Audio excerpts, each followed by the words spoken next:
Stand by, shore party. Decontamination in progress. I heard what happened to Captain Anderson. Survives 100 battles and then gets taken down by backroom politics. Just watch your back, Commander. Things go bad on this mission, you're next on their chopping block.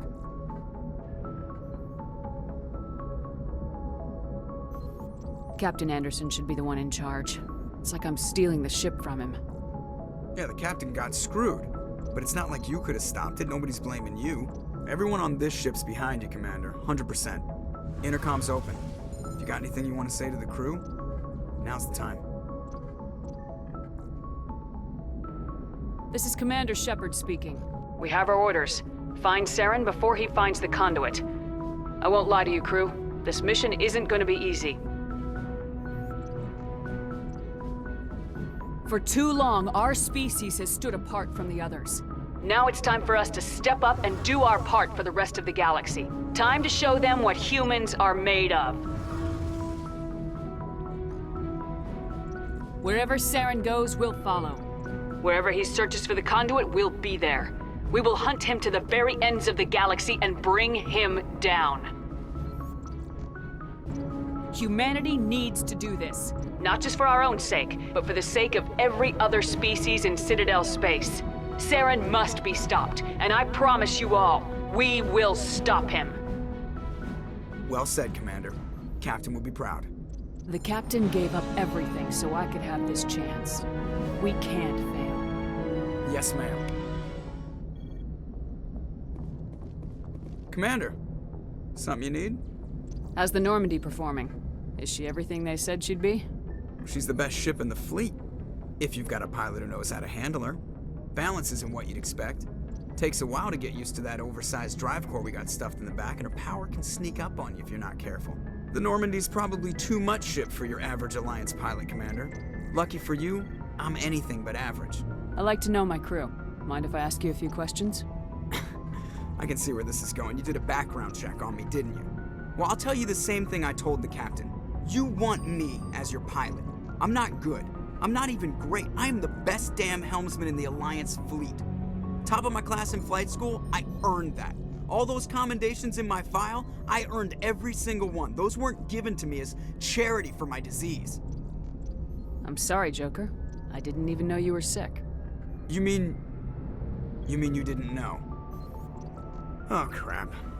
Okay, I've got Vrolik syndrome, brittle bone disease. The bones in my legs never develop properly. They're basically hollow, too much force and they'll shatter. Even with crutches and my leg braces, it's hard to get around. One wrong step and crack! It's very dramatic, but I've learned to manage my condition, Commander. Put the Normandy in my hands and I'll make her dance for you. Just don't ask me to get up and dance unless, you like the sound of snapping shin bones. I need to know more about this Vrolik syndrome if I'm putting my ship in your hands. Yeah, of course you do. It's an extremely rare condition. Nobody knows exactly what causes it. Genetic, maybe. It's treatable, but there's no cure. I classify my case as moderate to severe. I was born with over a dozen fractures, hip, thighs, ankles. My bones were already breaking in the womb. 100 years ago, I wouldn't have survived past my first year. Lucky for me, modern medical science has turned me into a productive member of society. You're not gonna break a bone trying to fly the ship, are you? I don't fly with my feet, Commander, so I'm fine as long as I'm in this chair. I gotta be real careful when I get up to take a piss, though. I can do my job as well as anyone on the ship. Better, actually. So don't worry about it. I'm not trying to make you uncomfortable. Let's talk about something else. Whatever you want, Commander. Why does everyone call you Joker? It's a lot shorter than saying Alliance Flight Lieutenant Jeff Moreau. Plus, I love to make little children laugh. I was just thinking how much you remind me of Santa Claus. Look, I didn't pick the name. One of the instructors in flight school used to bug me about never smiling. She started calling me Joker, and it stuck. Why didn't you ever smile? Hey, I worked my ass off in flight school, Commander. The world's not gonna hand you anything if you go around grinning like an idiot. By the end of the year, I was the best pilot in the academy, even better than the instructors, and everybody knew it. They'd all got their asses kicked by the sickly kid with the creaky little legs. One guess who was smiling at graduation? I have to go. All right, see ya.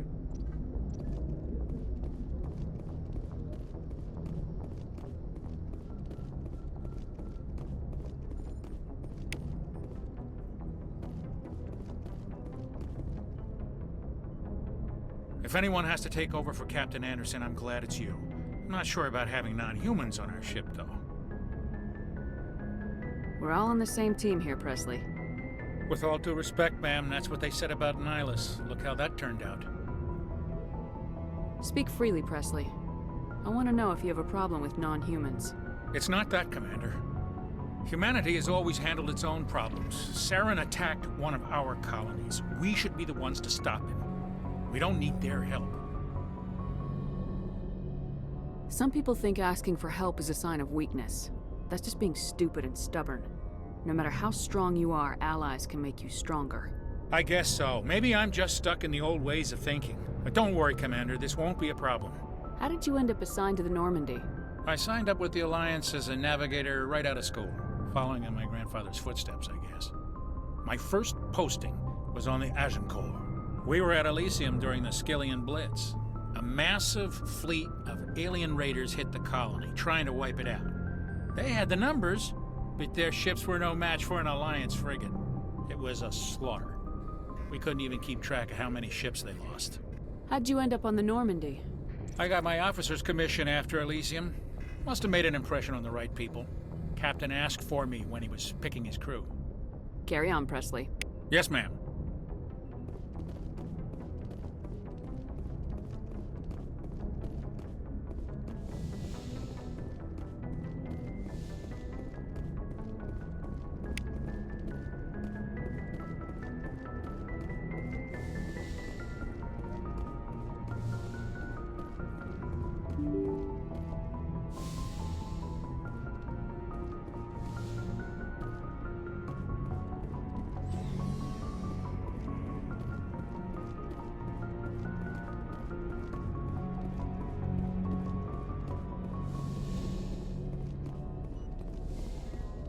Yes, Commander? I should go. Goodbye, Commander.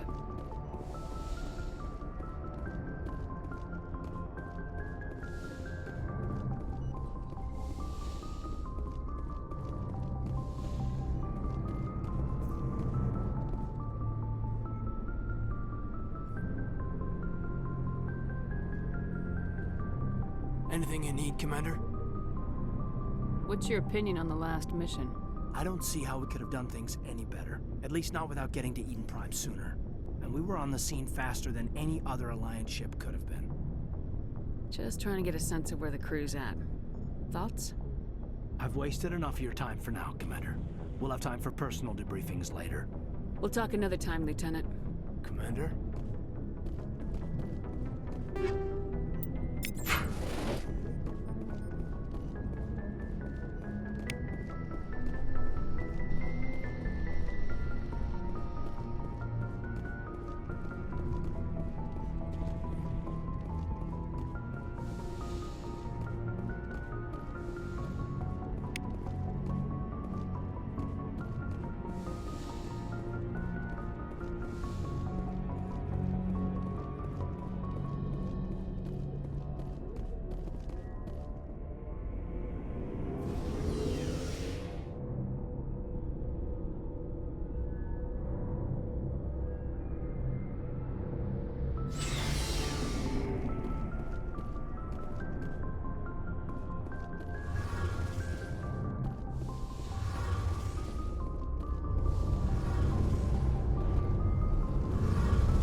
Hey, Commander, you know that Quarian, Tally?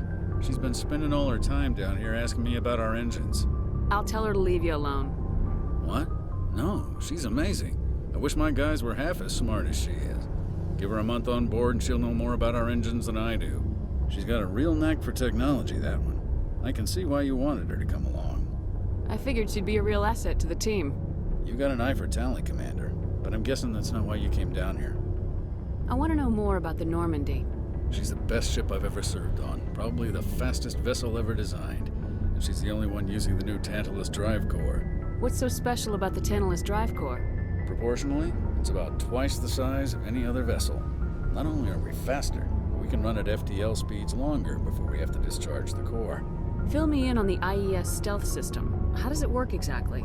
You can't hide a ship out in space. They emit too much heat and radiation, too easy for sensors to pick them up, unless you find a way to capture those emissions. So our stealth systems trap the energy we give off in storage sinks built into the ship itself. No emissions to give away our location.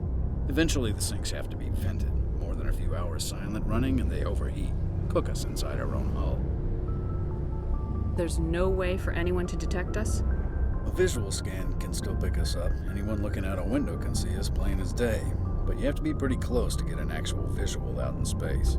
Most vessels rely on scanners. As long as the stealth systems are engaged, they can't see us. Not unless we accelerate to FTL speeds. Why doesn't it work with faster-than-light travel? Cranking up to FTL blue shifts our emissions, pushes them into frequencies too high to capture in the sinks. As soon as we make the jump, it's like setting off a flare. Sensors can pick up our location whenever we enter or exit FTL flight, but for short-range missions, our stealth systems are amazing, and we've got the only one.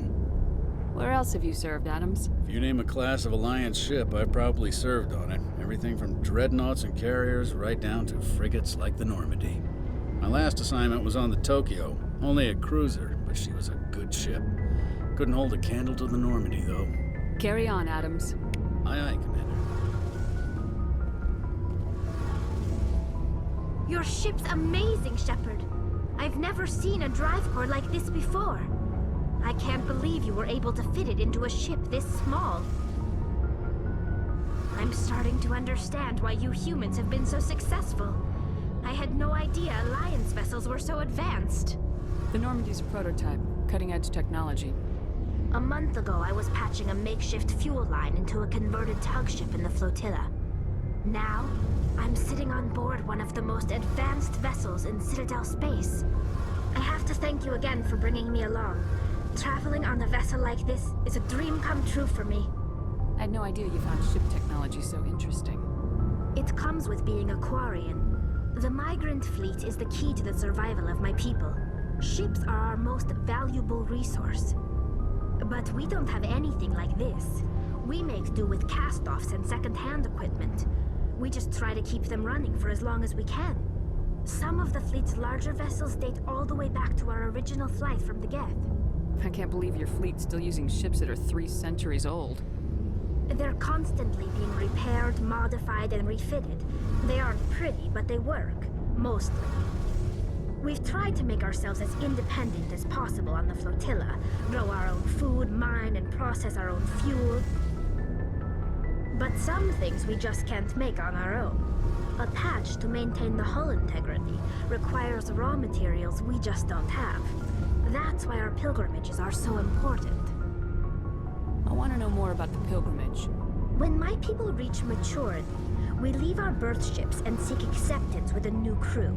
It's necessary to maintain genetic diversity among the fleet. But no ship wants to accept someone who will be a burden on them. So, to prove our worth, we embark on a pilgrimage. We set out alone, leaving the flotilla and our families behind us.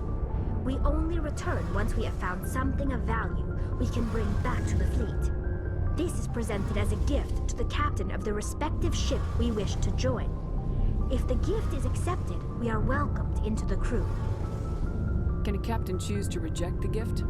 That doesn't happen often. Most captains are eager to increase the size of their crew. It increases their own standing in our society. Even when the gift is not particularly valuable, the captain usually accepts it out of a sense of tradition. However, there is a stigma to presenting a substandard gift. It's not the best way to make a good impression on a new community. Most pilgrims don't return until they find something worthwhile. I can't believe they just send you off alone. It's not like they just cast us out. Before we leave, we are given lessons in how to survive outside the flotilla, and given gifts to help us on our journey. We also receive implants to fight off sickness and disease. Generations of living in an isolated and highly controlled environment have left our immune systems weaker than most. By the time we leave the fleet, we are well equipped for the pilgrimage. This is a rite of passage for all Quarians. If it were dangerous, our numbers would suffer. Virtually every pilgrimage ends with a triumphant return and the ritual presentation of the gift to one of the fleet's captains. I want to talk about something else. Like what? Tell me about your people. Our lives aren't easy. Resources are scarce, and we are constantly on the move. Everything we do must in some way contribute to the continuation of the migrant fleet. There are 17 million Quarians in the flotilla, and each of us relies on the others for survival. The bonds among my people are strong. Unfortunately, we have had to surrender many of the freedoms and civil liberties other species take for granted. What kind of freedoms? Well, it's illegal for parents to have more than one child. If our population grows too much, it would strain our resources to their breaking point. Of course, we also can't allow our numbers to become too few. If our population is in decline, the rule against single births is temporarily repealed.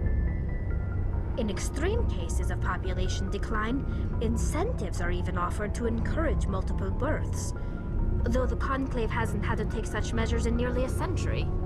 That's your government. The Conclave is our civilian branch of government. Each ship can elect a representative to serve on the Conclave and make decisions that affect the fleet as a whole. On matters that affect an individual ship, however, the captain has the final say. It's a tradition that dates back to the early days, when the fleet was governed by martial law. Fortunately, most captains nowadays are smart enough to have an elected council from their crew to give them advice and guidance. So the ultimate power rests with elected officials? In practice, the Conclave and the respective council for each ship tend to set the rules that govern our daily lives. But in theory, we are still under military jurisdiction. The 5 top-ranking military officials in the fleet serve on the Admiralty Board. These 5 have the power to overrule any decision by the Conclave in case of emergency. To do so requires unanimous agreement among the Admiralty, and they can only do this once. After that, the entire board must resign their posts. It's a safeguard that served us well.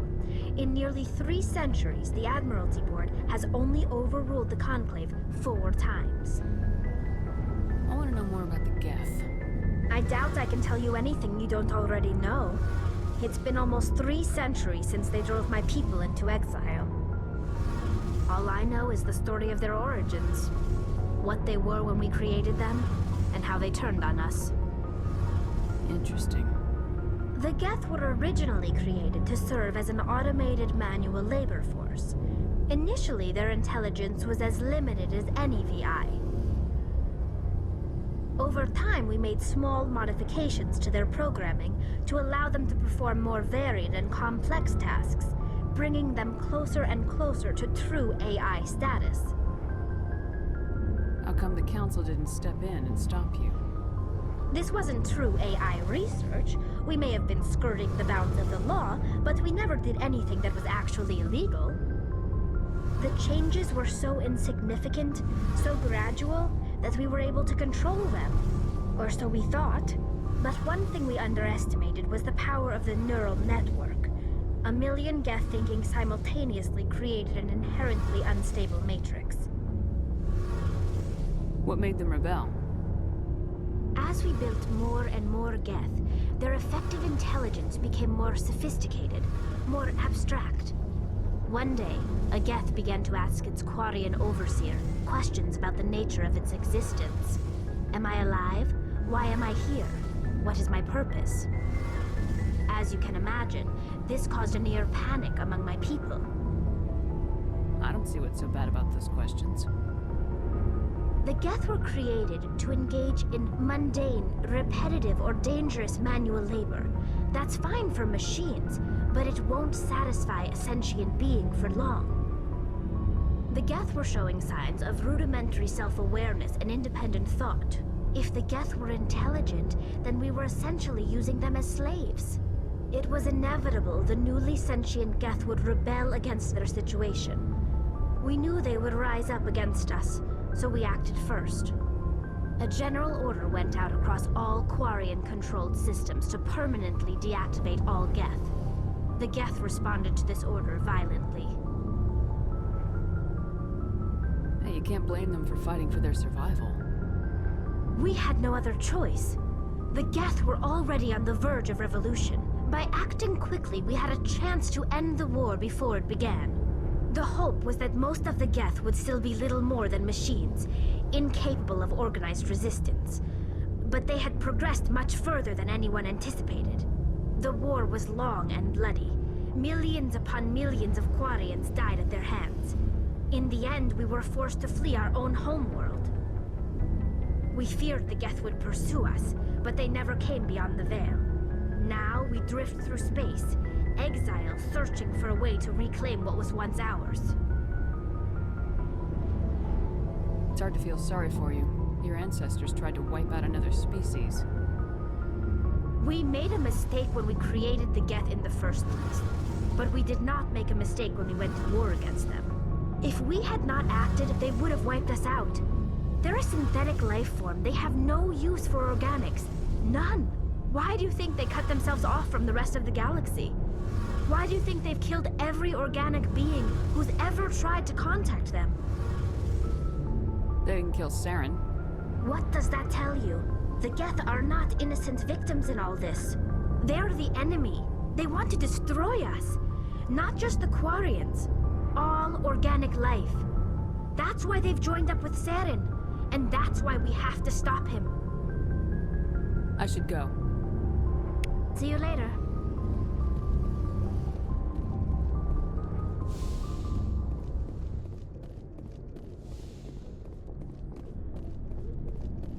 Hey, Commander. Looking for some extra supplies before you head out? What have you got? Whatever you want. Armor, weapons, mods. It's not standard Alliance issue, but that's not necessarily a bad thing. Well, as long as you don't mind paying for it. Why should I pay you for my weapons and armor? My stuff doesn't come from the Alliance. I have to purchase it myself, and it's not cheap. Hell, the licenses alone have set me back more than I'd like. But no licenses, no goods. Without the goods, I'm out of a job. How often will you get new items? Well, that depends on how many licenses you've purchased. But I'll rotate items on a regular basis regardless. And anytime we land someplace with a big enough port, I'll buy, sell, and trade whatever I can. Check back often. I need to move items quickly, so only the most basic items will be stocked consistently. What are licenses? Why do you need them?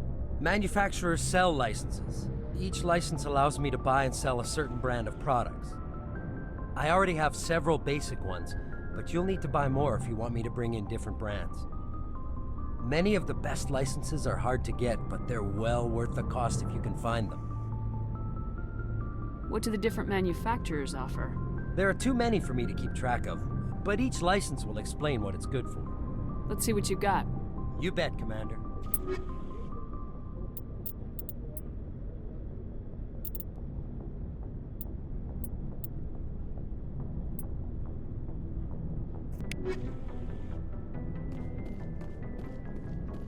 Thanks for bringing me on board, Commander. I knew working with the Spectre would be better than life at CSEC. Have you worked with the Spectre before? Well, no, but I know what they're like. Spectres make their own rules. You're free to handle things your way. At CSEC, you're buried by rules. The damn bureaucrats are always on your back. For the most part, the rules are there for a reason. Maybe. But sometimes it feels like the rules are only there to stop me from doing my work. If I'm trying to take down a suspect, it shouldn't matter how I do it, as long as I do it. But CSEC wants it done their way. Protocol and procedure come first. That's why I left. So you just quit because you didn't like the way they do things? There's more to it than that. It didn't start out bad, but as I rose in ranks, I got saddled with more and more red tape. CSEC's handling of Saren was typical. I just couldn't take it anymore. I hate leaving. It's not the end of the world. You'll have tougher decisions soon enough. Yeah, I suppose you're right. Either way, I plan to make the most of this. And without CSEC headquarters looking over my shoulder, well, maybe I can get the job done my way for a change.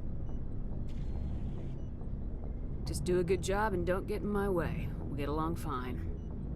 Don't worry, Commander. I'll keep clear.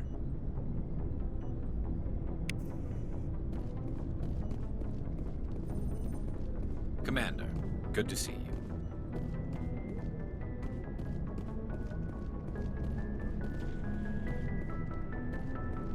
Commander?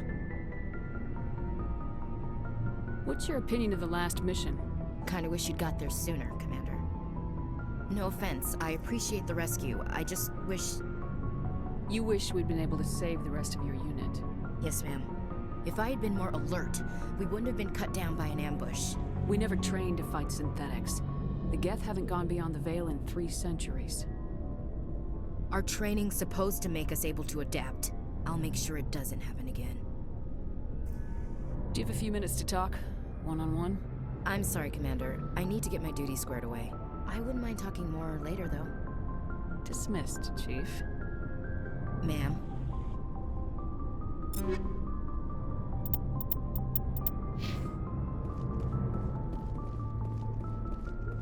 Nice ship you've got, Shepard. What can I do for you? What's your story, Rex? There's no story. Go ask the Quarian if you want stories. You Krogans live for centuries. Don't tell me you haven't had a few interesting adventures. Well, there was this one time the Turians almost wiped out our entire race. That was fun. I heard about that. You know, they almost did the same to us. It's not the same. Seems similar enough to me. So your people were infected with a genetic mutation? An infection that makes only a few in 1,000 children survive birth? And I suppose it's destroying your entire species?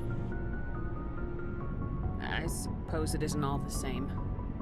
I don't expect you to understand, but don't compare humanity's fate with the Krogan. I was just making conversation. I wasn't trying to upset you. Your ignorance doesn't upset me, Shepard. As for the Krogan, I gave up on them long ago. The genophage infected us, but it's not what's killing us. What can you tell me about the genophage? Ask the Solarians if you want details. They made it. All I know, it makes breeding nearly impossible.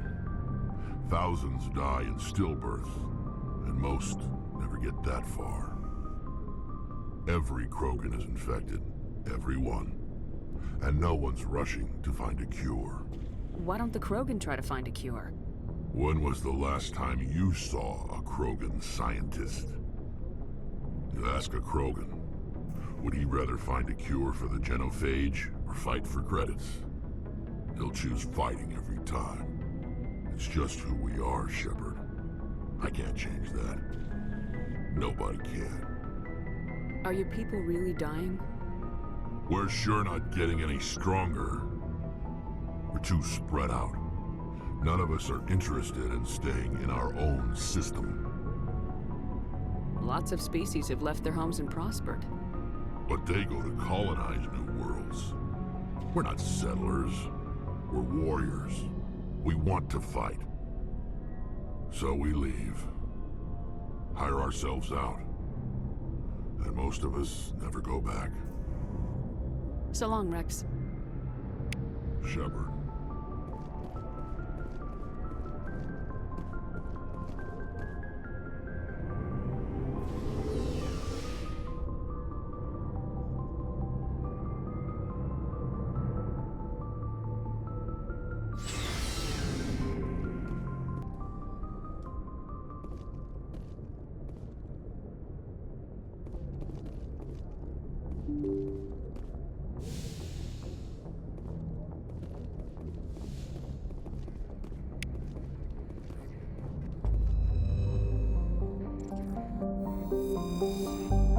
Цитадель — это огромная космическая станция, предположительно построенная давно исчезнувшей расой протеан, является резиденцией Совета Цитадели. Притяжение создается посредством вращения. Его уровень жилых секторах достигает комфортного значения 1,02 G, а в районе Президиума снижен до 0,3 G.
Найдены записи матриарха. Во время сканирования планеты Парлан был зарегистрирован странный сигнал, идущий с орбиты. Штурман Пресли установил, что источником сигнала является древний маяк. Ваша спасательная команда доставила его на Нормандию. В отсеке для принадлежности была обнаружена одна из записей матриарха Делинаги.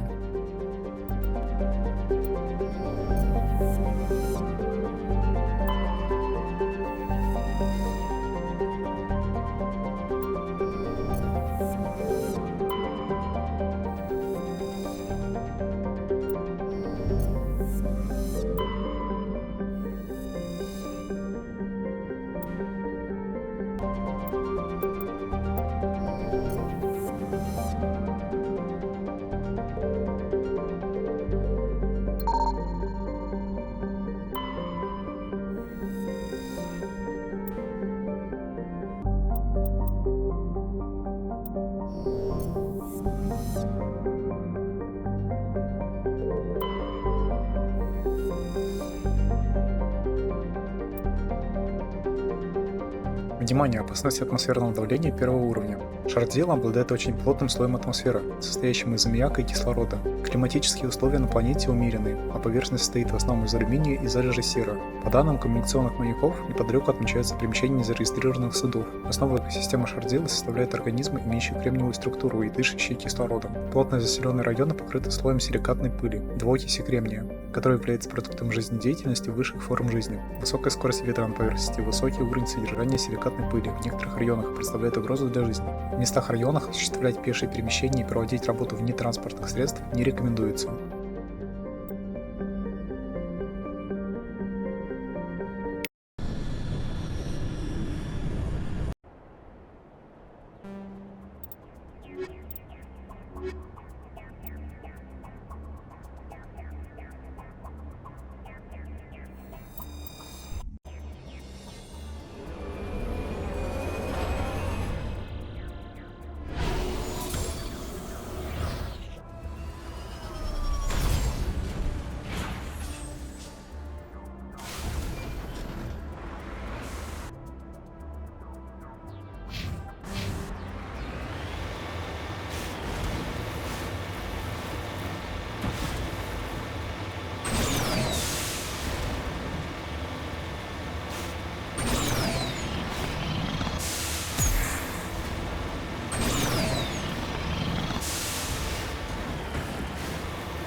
Commander.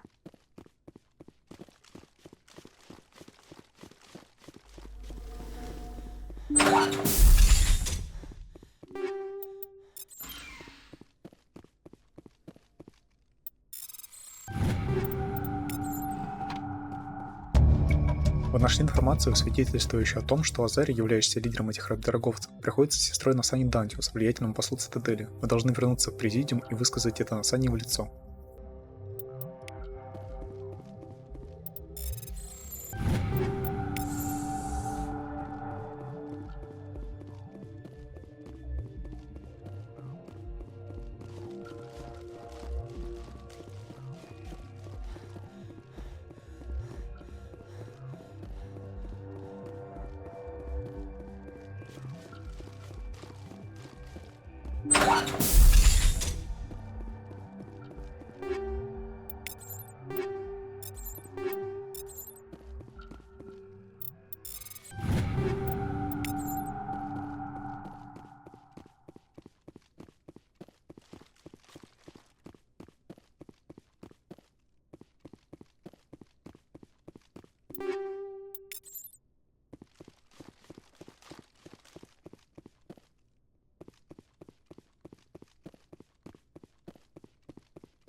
cover me.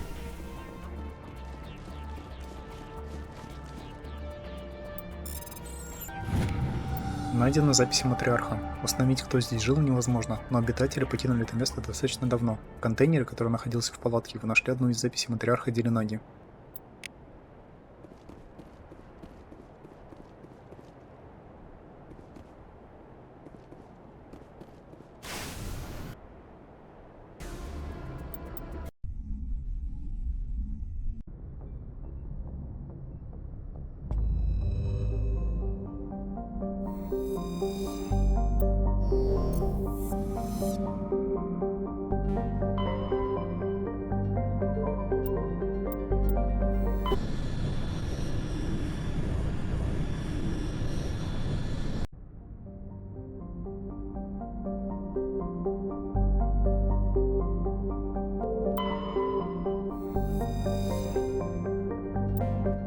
Найдена турианская эмблема. Во время сканирования планеты Фарос на одном из ее спутников вы нашли заброшенную базу.